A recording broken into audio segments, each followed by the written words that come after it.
There are two definitions of the word foreign. One is the literal meaning that something is from a country other than your own, and the other is the idea that something is exotic, unknown, or unfamiliar.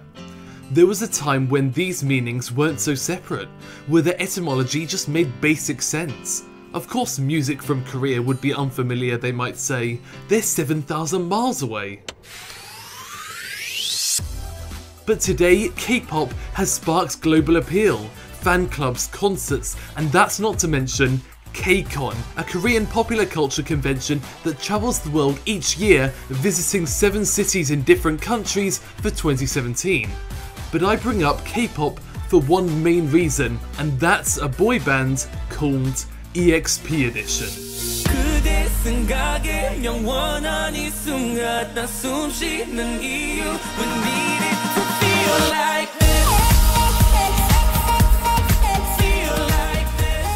Beginning as a thesis by Bora Kim, a researcher investigating the global popularity of the K-pop genre, she assembled the group in 2015 with the catch that none of the performers were Korean.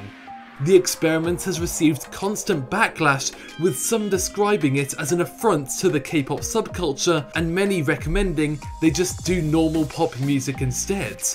And that's an option. We can just abide by what we know.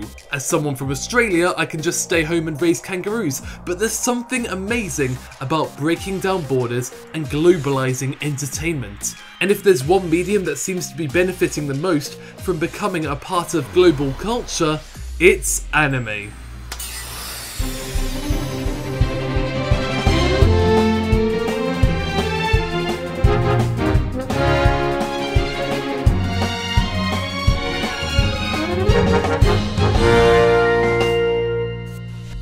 Anime is a global medium, not just in the way that people all over the world enjoy it, but in how it's been adopted as an aesthetic and how people have travelled miles to become a part of it. International licensing has become a huge part of how anime makes money, overtaking merchandise revenue in 2015, and enthusiasm for anime both within the US and China are huge parts of that, especially China.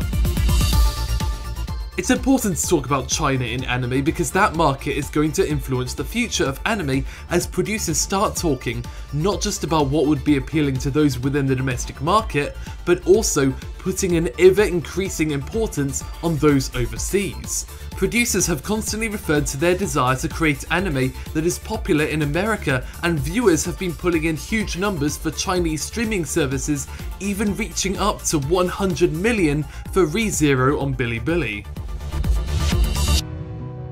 And famously, Your Name hit the box office with $42 million in its opening weekend in China.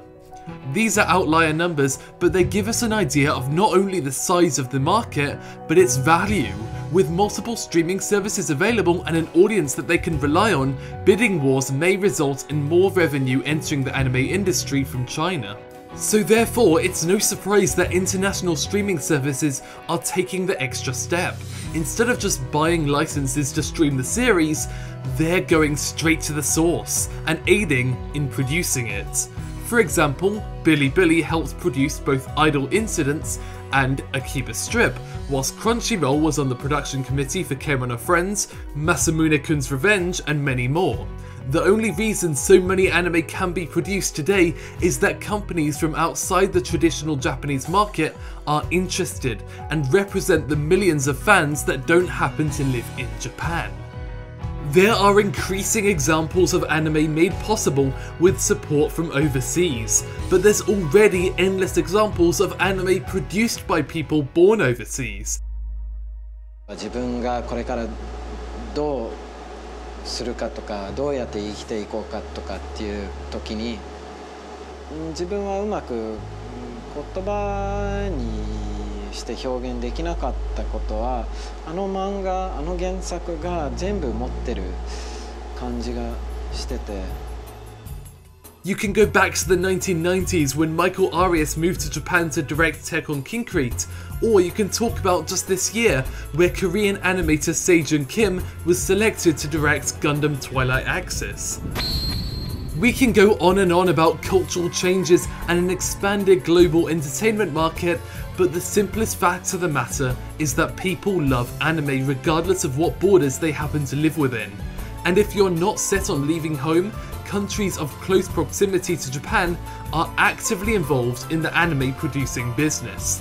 Whilst there are obviously Chinese and Korean domestic animation, the huge majority of animation produced in these countries are exports. Whilst in Japan, studios will decide on the location for their building based on the proximity of business partners. But the reason many Korean and Chinese studio heads gave for their location was basically, it's close to the airport.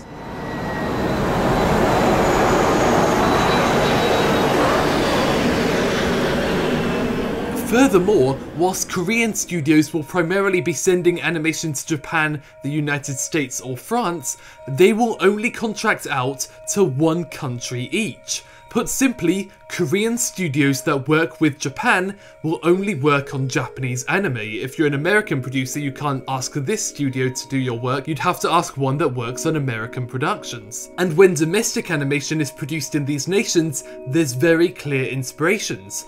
To Be Hero's chief animation director Lan told Wave Motion Canon that Japan is a strong neighbour and a role model.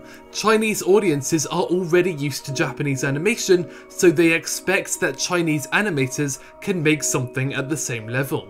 Although when it comes to South Korea, the Japanese aesthetic can be regarded as a political statement.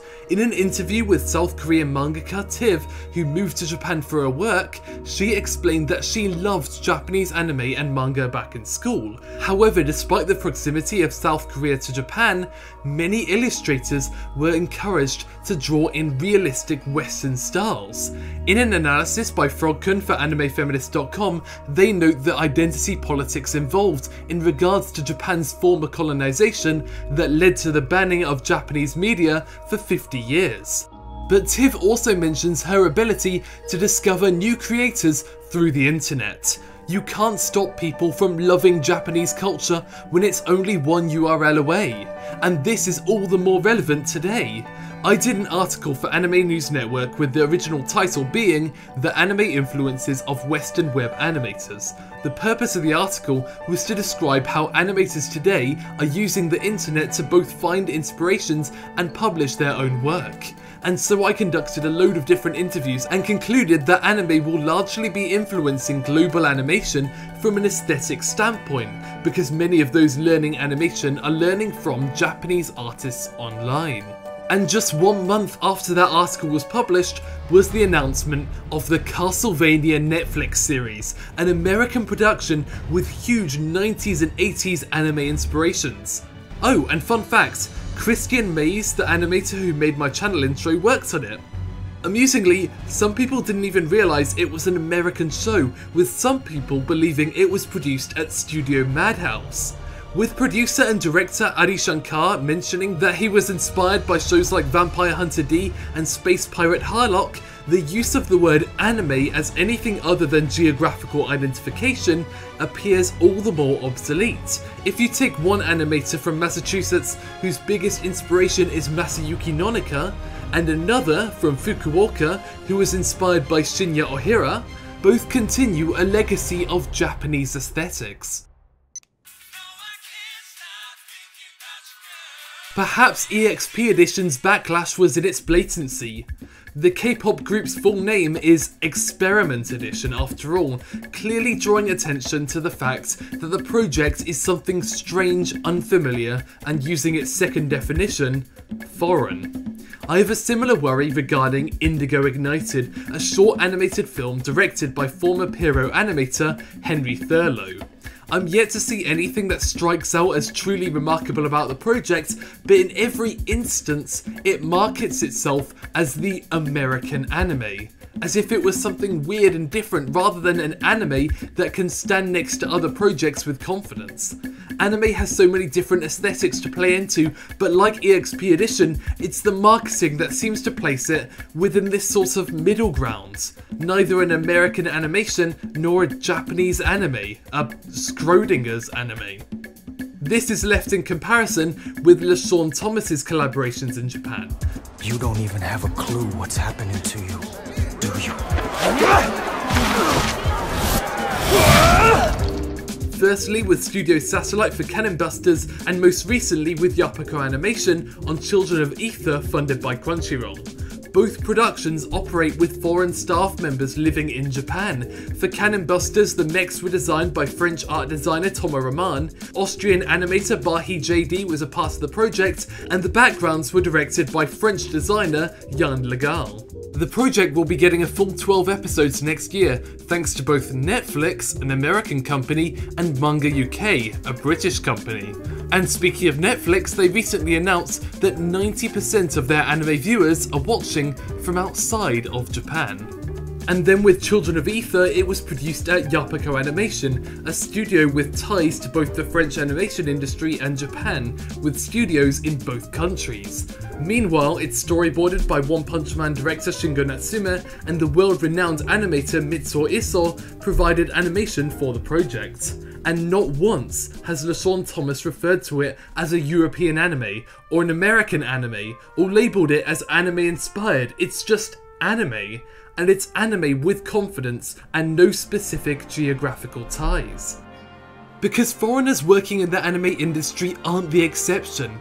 One of the best anime sites out there is Fransijin Connection, a community of French anime staff who provide facts and tips for those within the growing French animation world on how to work on the anime they love and all the things they'll need to know about the Japanese animation process. With the closure of many Japanese animation schools, the anime industry is on a path towards global reliance. They will need to take more flights to foreign animation schools in Europe and America to find new talents to help create the increasing workload of anime in Japan. And so, anime is a global medium. Its popularity worldwide has inspired both companies and individuals to want to become a part of what was once uniquely Japanese. And it's not like anyone wants to change it or mould it into something dramatically different, because those involved understand its inherent global appeal as a storytelling medium. Whether it's producing animation outside or inside Japan, it's something that anyone can be a part of, regardless of what country they happen to be born in.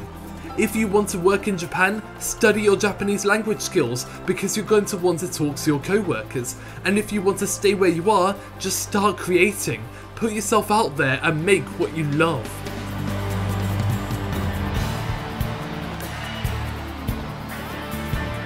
Thanks for watching the Canipa Effect. Various sources and further reading are included in the description.